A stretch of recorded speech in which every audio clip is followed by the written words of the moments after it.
Welcome to this week's virtual Drasha. This week we have the incredible privilege of Parshas Toldos. And perhaps the most riveting and dramatic part of the Parsha is the entire incredible, overwhelming story of the Bechor, of the birthright.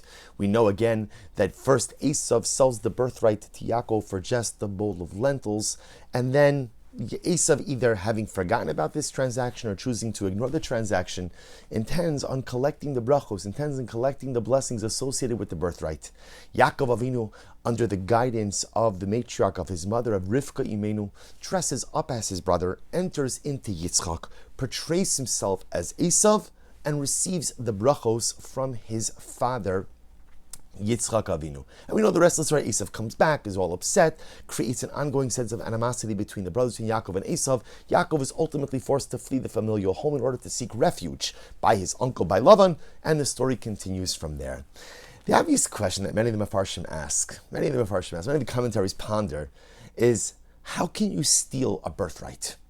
Right? In other words, how can you steal blessings? Brachos are from the Ribono Shalom. Can you imagine for just a moment? Imagine for a moment, you go into a Golda, you go into a great person, you go into a Rebbe, and they're giving a bracha, and call him Ruvain is there getting a bracha. And what happens? You push Ruvain out of the way, put your head underneath the hands of the Gadol, of the Rebbe, and you get the bracha. Does anyone think the bracha is going to devolve upon you? By stealing someone else's bracha, somehow you get that blessing? Brachos are from HaKadosh Baruch Hu. Brachos are divinely ordained. Brachos require the kavana of the mevarech, the person conveying the bracha, and of course, ultimately, all bracha comes from HaKadosh Baruch Hu. So what's going on over here? What's going on over here that Yaakov Avinu thinks that somehow he could steal the bracha? So maybe the question is on Rivka. What's going on over there? Rivka thinks that ultimately Yaakov could steal the brachas. And Rav Moshe Tzvi Neria, Zecher Tzadik Livracha, one of the primary disciples of Rav Kook, says something incredibly beautiful. He quotes actually from Shmos.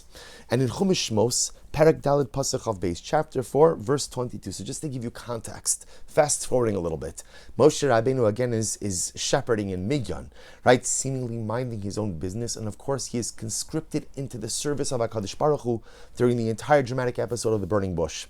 And it is then that HaKadosh Baruch Hu dispatches Moshe on a mission, on an agency. It's not really just a mission or an agency, it's Moshe Rabbeinu's entire destiny, to go and ultimately be the emissary of HaKadosh Baruch Hu, to free, to emancipate Klal Yisrael, and to lead them into the collective destiny. So in Perek Dalid Pasuk Chav Beis, chapter 4, verse 22, Chumash Shmos, the Torah says, Va'amarta al Paro, HaKadosh Baruch Hu tells Moshe Rabbeinu, go and say to Paro, Ko Amar Hashem, so has God said, Bini Bechori Yisrael, my son, my firstborn Yisrael. And HaKadosh Baruch Hu then proceeds to give Moshe Rabbeinu the entire Drasha, the entire message of emancipation that Moshe then is in turn obligated to give over to Paro.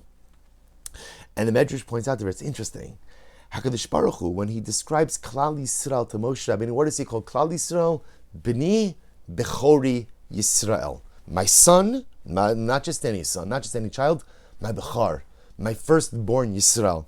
And the Medrash quotes something amazing. Medrash says, Kan chasam HaKadosh Baruch Hu al mechiras habechora shalakach Yaakov me'esav. It was here, in this moment, in Midyan, when HaKadosh Baruch Hu was speaking to Moshe Rabbeinu, it was in that moment that Hashem put his stempel, put his seal of approval, ultimately again, on the fact that Yaakov Avinu took the brachos of the Bechorah, of the firstborn. Kan chasam HaKadosh Baruch Hu, here HaKadosh Baruch Hu, so to speak, affixed his signature on mechiras habechora, on the sale of the birthright, shelakach Yaakov me'esav. So it's interesting. So the Medrash seems to indicate that the truth is the stealing of the birthright, or the purchase of the birthright, because really there's like two pieces over here. Yaakov bought the birthright first from Esav, and then again he took the blessings from Yitzchak. Those two actions, the purchase of the birthright, the taking of the brachos, the Medrash seems to indicate they were not chal. They didn't really devolve upon Yaakov Avinu immediately. They didn't take effect. It was only here in Chumash Shmos, in Midyan, that HaKadosh Baruch Hu, so to speak, signs off on the transaction. B'ni Bechori Yisrael. Here HaKadosh Baruch Hu calls us his Bechor. Here is where ultimately there's the gushpanka, right? There's the I approve. It's chal. Here is where it takes effect. Here is where the Bechorah, the firstborn right, vests, so to speak, within the descendants of Yaakov Avinu. And Rav Neria says something beautiful. He says, Lizrok es ha-bechora zekal. To throw away a birthright, that's easy. That's easy. Lirchosh osa, but to acquire the birthright, ze ma'od kasha. This is incredibly difficult. Or in other words, you could sell your birthright for beans, but you can't buy the birthright for beans. To throw away the Bechorah, that's easy. To acquire it is incredibly difficult. Such a profound statement. And what's the message? What is it? Why is it here? It's right. So the events that ultimately again enabled Yaakov to acquire the Bechorah are in Chumash Bereshis, Parashas Toldos, but yet the actual brachos of the Bechorah, the identity of the Bechorah, the destiny of the Bechorah, only takes effect here in Chumash Shmos. Why now? Why now? Why not before? Obviously, he was going to seal it, he was going to sign off on it. So why not sign off on it in this week's parasha? Why don't we sign off later on? Perhaps, what the Medrash is trying to teach us is Klal Yisrael, when do we earn our Bechorah? What was happening in Chumash Shmos? What was happening was collective suffering. We were slaves in Egypt for 210 years. There was difficulty. There was adversity. But dear friends, with all that, the Medrash tells us that Klal Yisrael did not change three things. They didn't change their names, they didn't change their clothing, and they didn't change their language. You know what those three things do?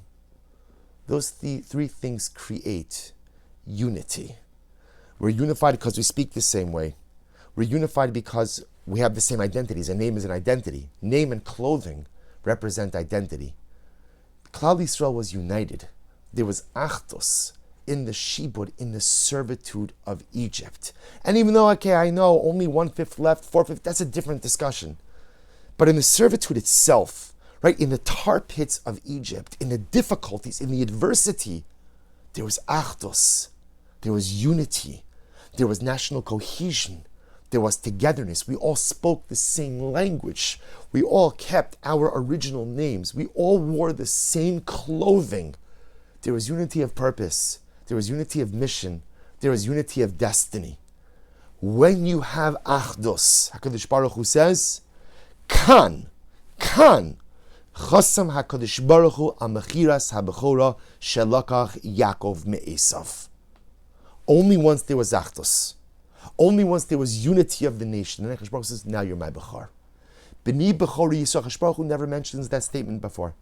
He never calls Yaakov or Yaakov's descendants the firstborn. The first time he identifies Yaakov, the descendants of Yaakov, as the Bechor, is only during the servitude of Egypt. Only when, because of the suffering, we were united. Because of the difficulties, we were biyachad. And when there's that achdus, when there's, HaKadosh Baruch Hu says, B'ni Bechori Yisrael. And that's what Rav Neria is saying. Lizrok es ha-bechor zakal. You could throw a birthright like that. L'rchosh, to acquire it is very difficult. To acquire the birthright requires achdus. To actualize our identity of B'ni Bechori Yisrael requires national cohesion, requires us to be together. HaKadosh Baruch Hu doesn't sign off on the Bechor in Parashas Toldos, because it's in Toldos, there's no achdus. It's brother against brother in Toldos. It's Yaakov and Esav hitting each other. Esav is ready to kill Yaakov Avinu. Brother is ready to kill brother. There's no Bechorah over there. Chumash Shmos, Klal Yisrael is suffering, going through some pretty difficult times, but those difficulties allowed them to lean on one another, allowed them to depend on one another, allowed them to get chizik from one another. Again, they didn't change their core pieces of identity in order to remain united. You're ba'achdus, you're together, B'ni Bechor Yisrael. Now you're my Bechor. The power of achdus, the power of unity. And dear friends, these are the times that we're living in. We're living in times of achdus that, I don't know, I'm not a historian, but I don't know the last time that Klal Yisrael had an achdus like this, a unity. For those of us who were privileged, and I use the word privileged, to attend the rally this past week, to see achdus, to see Jews of all kinds. I'll tell you, as we were traveling from Baltimore, Baltimore not so far from Washington D.C., but we had to take a train to a bus to a train. We came into the platform of the metro station, and the image is seared in my mind. Wherever you looked, there were Jews everywhere, coming up the escalator, coming down the stairs, everywhere, just Klal Yisrael. And this was only our community. This was from Baltimore, but just everybody converging together. I turned to my wife in that moment and I said, it's maybe just a little bit of what Kibbutz Golios, the ingathering of the exiles, is going to look like. I know we're just on our way to Washington, D.C., but I've never seen a platform filled with all of Klal Yisrael. I've never seen Jews from so many different places, in so many different walks of life, in so many different segments of the greater Jewish community, literally converging on one space in order to be able to travel together. Why? To be together with our brothers and sisters. And for those of us at the rally, the Kiddush Hashem that was made by everyone who attended, the overwhelming Kiddush Hashem. We've all seen all the memes. 300,000 supporters of Israel get together, and not one looted store, not one broken windshield, not one confrontation with police, not one respecting of any nation's flag. Only kavod, and only derech eretz, and only love, and only devekos, and only tefillah, and only Kiddush Hashem. These are the times we're living in. And we have to ride this wave. Because only when there is achdus are we b'ni Bechor Yisrael. And the truth is, the difficult lesson for our people, and this is heartbreaking to say, but the greatest opportunities for achdus are in times of challenge. Because challenge forces us to circle the wagon. Challenge forces us to be together. Challenge forces us to rely on one another. We know during a challenge, we speak the same language. We have the same name. And we all wear, so to speak, the same spiritual clothing. And when we are ba'achdus, when there is unity within Klal Yisrael, that's when HaKadosh Baruch Hu looks down. That's when HaKadosh Baruch Hu looks down from on high. And do you want to know what HaKadosh Baruch Hu said on Tuesday afternoon as there were 300,000 people rallying to bring home our precious hostages, and for the success of our precious soldiers, and for the success of Am Yisrael and Eretz Yisrael? Do you know what HaKadosh Baruch Hu was saying? I guarantee you, he gathered the entire celestial sphere together. And he said, look at that. Look at that. That's B'ni Bechori Yisrael. This week, on Tuesday of Parshas Toldos, the same week when this parsha, when thousands of years ago, Yaakov Avinu had to resort to this kind of chicanery in order to get the bracha that was really his. This same week, the same parsha, when Yaakov Avinu got the Bechorah, HaKadosh Baruch Hu looks down and he says, that's it. B'ni Bechor Yisrael. That's my Bechor. That's my Bechor. That's my people. That's my nation. Look at them. Because, dear friends, when we are ba'achdus, when we are together, it is then and only then that ultimately, again, we have the Bechorah. It's easy to throw away the Bechorah for a bowl of beans. To acquire a Bechorah, to acquire your birthright, to acquire your destiny, to acquire identity as Am Yisrael, takes a lot of work. It takes a lot of heartbreak. But Chavra, it's here. These days of Achdus are sweet. And these days of Achdus are beautiful, and it's heartbreaking how we got here. And it destroys the neshama, and it destroys the heart to know all of the karbanos that had to be offered up on the collective altar of Klal Yisrael, of Kiddush Hashem, to get us to this Achdus. But we say to all of those who died al Kiddush Hashem, V'amar lahem, bidamechem chayi.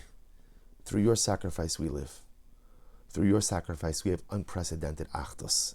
And what we owe to all of those who died al Kiddush Hashem is that we will not let this achdus dissipate. We will keep it with us. We will keep it within our midst. And to our brothers and sisters currently still held hostage in Gaza, we say to them, we owe it to you to keep this achdus. We owe it to you to keep this cohesion. We owe it to you. And even when we bring you, each last of you back home, we still won't let the achdus go.